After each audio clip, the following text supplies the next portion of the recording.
श्री शिवाय नमस्तुभ्यम। हर हर महादेव। चलिए बात करते हैं पार्थिव शिवलिंग की निर्माण विधि। पूज्य गुरुदेव की कथा से ही सुनकर मैं आपको पार्थिव शिवलिंग का निर्माण विधि के बारे में आज आपको मैं बता रही हूँ, क्योंकि मैं यह पूजा स्वयं ही करती हूँ। प्रत्येक मास की जो शिवरात्रि आती है ना, उसमें करती हूँ। तो कब आती है ये? कृष्ण पक्ष के चतुर्दशी के दिन ही पार्थिव शिवलिंग का पूजा किया जाता है। तो अब इसको करना कैसे है, अर्थात मिट्टी कहाँ से लाएं, मिट्टी में जल सिंचन कैसे करें, शिवलिंग का निर्माण कैसे करें, तो मैं आपको एक एक करके बताती हूँ। आपको मिट्टी लेना है किसी क्यारे का, अर्थात मिट्टी एकदम शुद्ध होनी चाहिए और क्यारा भी शुद्ध होना चाहिए, मतलब कोई गंदगी ना हो उस क्यारे पर। या आपके घर के आसपास यदि बेल पेड़ का वृक्ष है तो आप वहाँ की भी मिट्टी ला के मिला सकती हैं। और फिर जब आप मिट्टी लाएं तो आपको मिट्टी लाते ही गंगा जल से या नर्मदा यमुना जो भी आपके घर में पवित्र नदी का जल होगा, आप उसे सिंचन कीजिए। जिस दिन आप मिट्टी लाए हैं उसी दिन ही आपको सिंचन करना है, ठीक है। फिर आपको क्या करना है, आपके किचन में, रसोई घर में एक लोटा जल रख लीजिए, उसमें एक अक्षत का दाना डाल लीजिए। जहाँ पर आपका पीने का पानी रखाता है ना रसोई में, वहाँ पे पितृदेव का वास होता है। तो आप ये काम भी कर ही लेना। आपको क्या करना है, सबसे पहले मिट्टी लाना है। मिट्टी आप जिस भी दिन ला के रख लीजिए, लेकिन उसमें ज़रूर सिंचन कीजिए पानी का, गंगा जल का। फिर आपको जिस दिन पार्थिव शिवलिंग बनाना है उस दिन या आपने क्या करना है, प्रातःकाल ही आपको बनाना होगा। तो यदि आप प्रातःकाल बना रहे हैं तो आप कोई भी पवित्र नदी के जल से आप मिट्टी का सिंचन करके रख दीजिए। उसके बाद आपको क्या करना है, थोड़ा सा कलश में पानी लेना है और उस कलश के पानी को प्लेट से ढक दीजिए और एक चावल का दाना रख दीजिए। उस कलश को आपको क्या करना है, आपके रसोई घर में जो जगह होता है ना, वहीं आपको रख देना है। देखिए, मैं अपना जो बनाती हूँ उसका भी पिक्चर मैं यहाँ पे डाली हूँ कि मैंने शिवलिंग का निर्माण कैसे किया है। तो आप भी कुछ इसी तरह कर सकते हैं।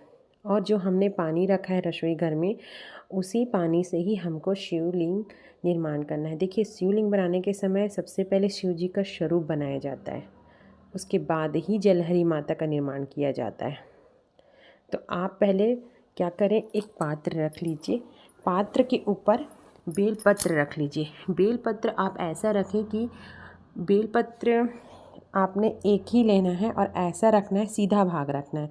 और जो बेलपत्र की जो डंडी होती है ना, उसको उत्तर दिशा की ओर रखना है। उसके बाद क्या करना है, उस मिट्टी को जो आपने सिंचन किया हुआ है, उसी जो परिंदे के पास जो पानी को लेके आए ना अपन, उसी पानी से फिर हमको बनाना है पार्थिव शिवलिंग। तो आपने क्या करना है, जो भी मिट्टी है ना जिसको आपने सिंचन किया है, उसको उस पात्र में डाल दीजिए बेलपत्री के ऊपर। उसके बाद आपको क्या करना है, सबसे पहले आपको शिवलिंग का निर्माण करना है, अर्थात शिवलिंग का स्वरूप निर्माण करना है। उसके बाद ही जलाधारी का निर्माण करना है। तो आप जितने अच्छे से शिव जी का रूप बनाना चाहें आप बना लीजिए। उसके बाद आपको रात में ही पूजन करना है। आप पूजन जितने अच्छे से करना चाहते हैं कर लीजिए, सभी सामग्री के साथ। और अपनी मन की मनोकामना पूर्ण करने के लिए आप यह पार्थिव शिवलिंग का निर्माण जरूर कीजिए। मैं तो यही चाहती हूँ कि प्रत्येक घर में पार्थिव शिवलिंग की पूजा हो, क्योंकि पार्थिव शिवलिंग की पूजा महीने में एक ही बार करनी है, तो उतना तो हम सब कर ही सकते हैं चाहे तो। इसलिए मैं आज ये छोटा सा वीडियो बनाई हूँ पार्थिव शिवलिंग के लिए। यदि आपको इस वीडियो में कुछ भी समझ नहीं आ रहा है तो आप मुझे मैसेज या कमेंट्स करके ज़रूर पूछें। आपको करना कुछ भी नहीं है, मिट्टी लाना है, जिस दिन मिट्टी लेके आ रहे हो उसको पवित्र नदी के जल से आपको छींटा करके रख देना है। उसके बाद आपको क्या करना है, आप चाहे 2 दिन, 3 दिन, 4 दिन, 5 दिन, जितने दिन बाद ही आपका ये शिवरात्रि आ रहा है, उस दिन आपको पार्थिव शिवलिंग का निर्माण करना है।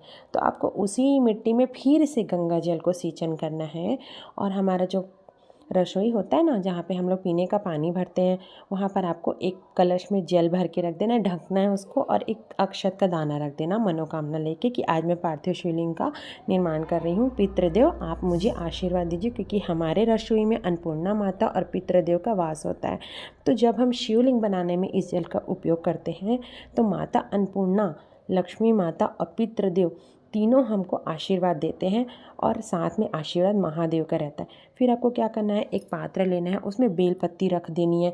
बेलपत्री की जो डंडी है वो उत्तर दिशा में होनी चाहिए। उसके ऊपर मिट्टी डालना है। मिट्टी डालने के बाद आपको सबसे पहले शिवलिंग का स्वरूप बनाना है। उसके बाद आप जलाधारी बनाएं। जलाधारी बना के पूजन पाठ। उसके बाद आपने जब पूजन करने बैठना है तो आप जो भी चीज़ शिव जी को समर्पित कर सकते हैं अपने इच्छा अनुसार, अपने सामर्थ्य के अनुसार, जैसे कच्चा दूध हो गया, दही हो गया, शहद हो गया, घी हो गया, ये और क्या बोलते हैं, गेहूं के कुछ दाने हो गए, अक्षत हो गए, काली मिर्च हो गए, काला तिल हो गया। और प्रयास किया कीजिए कि पार्थिव शिवलिंग की जब आप पूजा करें ना तो कमल की पंखुड़ियाँ ज़रूर रखा करें, कमल गट्टे रखें, और क्या बोलते हैं, इत्र रखें, और आप जनेऊ रखें। मतलब आप जितना शिव जी को समर्पित कर सकें, जो भी चीज़ सच्चे भाव से, उनके भोग का निर्माण करें, भोग बनाएं, कुछ मीठे का ही भोग लगाएं। और हाँ, आपको ना मैं एक चीज़ और बता देती हूँ कि आप पार्थिव शिवलिंग का जब पूजा करने बैठे ना तो आप गौरी गणेश की भी पूजा करें, अर्थात आपको गौरी गणेश भी वहाँ पे रखना ही है।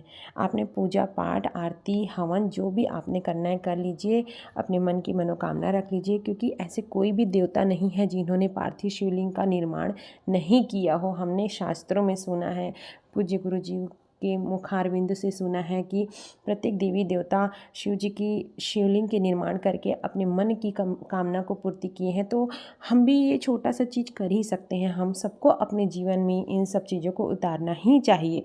उसके बाद आती है विसर्जन की बारी। तो आपको विसर्जन कैसे करना है, क्या करना है, आपको उसी रात में ही विसर्जन करना है। यदि आपके घर के आसपास नदी नहीं है, तालाब नहीं है, तो आप किसी गंजी में या बाल्टी में जल ले लीजिए, थोड़ा ज़्यादा जैसे जल लेना है। फिर आप क्या करेंगे, जो आपने शिवलिंग का निर्माण किया है, पूजा करने के बाद आप उस शिवलिंग को विसर्जन कैसे करें, आपको क्या करना है, जब आप विसर्जन करें ना शिव जी को, तो जलहरी का मुख ना आपकी तरफ होनी चाहिए। अर्थात जिस मनोकामना से आपने यह पार्थिव शिवलिंग बनाया और पूजा किया, उसी मनोकामना को बोलते हुए ही आपको जलहरी को अपने तरफ रखते हुए विसर्जित करना है। अर्थात जब विसर्जन हो तो जलहरी का मुख हमारी ओर होना चाहिए, तो हमारी मनोकामनाएं भगवान शिव जी तक अवश्य पहुंचती है। और यदि आपके घर के आसपास नदी है तो आप रात में ही जाके विसर्जन कर सकते हैं, क्योंकि मैं तो नदी में ही जाके विसर्जन करती हूँ, रात में ही मैं विसर्जन कर देती हूँ। देखिए, अगर आपने बाल्टी में करनी है तो उसको आपको रात भर रख देनी है विसर्जन करने के बाद। उसके बाद दूसरा दिन आप उसको नदी में डाल सकते हैं, या जो घर के गमले होते हैं ना, क्यारी, शुद्ध जगह पे आप उस जल को डाल दीजिए। बस आपको ये छोटा सा काम करना है। आपको मेरा उपाय कैसे लगा आप ज़रूर बताएं। धन्यवाद। श्री शिव।